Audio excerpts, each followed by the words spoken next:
Poll says most Canadians believe China is a threat. A majority of Canadians hold a favorable view of relations with India, while, conversely, their opinion of China has cratered, according to a new survey released on Friday. Published by the nonpartisan, public opinion research agency Angus Reid Institute or ARI, the poll conducted in late February included 1,622 respondents. Subscribe our YouTube channel and click our bell icon for new videos. 1,622 respondents.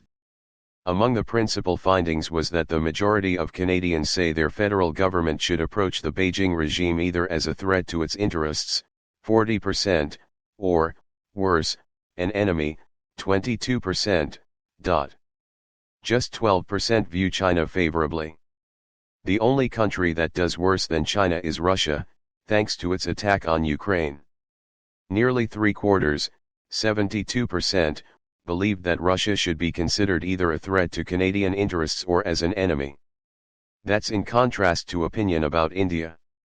The majority view about India is positive, with 42% believing it should be approached on friendly terms and another 10% thinking it ought to be considered a valuable partner and ally. Also, 62% of Canadians hold a favorable view of Taiwan, the island nation Beijing considers part of its territory.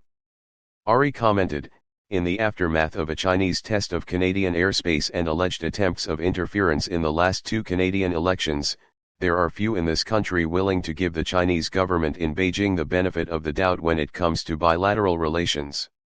The flashpoints referred to include the Chinese surveillance balloon that transgressed over Canadian airspace last month before being brought down over American coastal waters. While that event no longer occupies headlines in Canada, what does is a series of reports in the outlets The Globe and Mail and Global News about alleged Chinese interference in the 2019 and 2021 federal elections in Canada.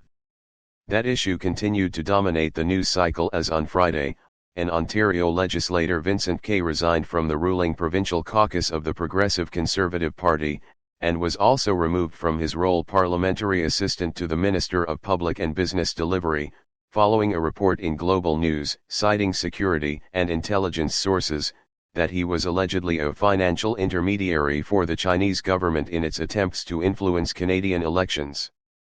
Kay denied the allegations. In a response posted on Twitter, he described them as false and defamatory. Canadians are paying attention to these developments, at home and abroad. As Ari said, it may be the case that the Russia-Ukraine war, alongside recent developments in the Canada-China relationship, have affected Canadians' worldview as they assess the international arena. It's false and defamatory. Canadians are paying attention to these developments, at home and abroad. As Ari said, it may be the case that the Russia-Ukraine war, alongside recent developments in the Canada-China relationship, have affected Canadians' worldview as they assess the international arena. Subscribe our YouTube channel and click our bell icon for new videos.